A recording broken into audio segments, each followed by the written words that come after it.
Ата, ашаршылық заманын айтып беріңізші. Жарайды, ендеше тыңда балам. Бұл дала біздің ата-бабамыздан қалған жер. Қазақ осы кең далада мал бағып, еңбек етіп өмір сүрген. Әке, мен де сіз сияқты жылқы алам ба? Иә балам, үй болу үшін ең алдымен сабырлы және адал болу керек балам. Анашым, қарным ашып тұр. Сабыр ет қызым, біз бәрін бірге жеңеміз. Бұл жерде қалсақ, жағдайымыз одан да қиын болады. Ауылдағы мал күннен күнге азайып барады. Иә, жағдай қиын болып барады. Халық уайымдап жүр. Бұл ауылдағы барлығын тепелуге керек.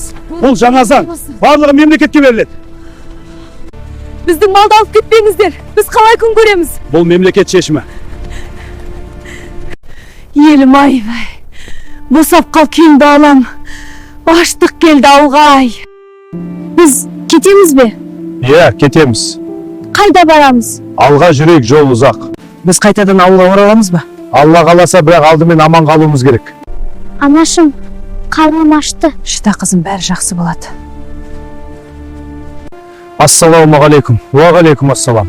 Бізден алыстан келдік. Кіріңдер, демалыңдар. Бұл ауыл бір кезде адамға толы еді.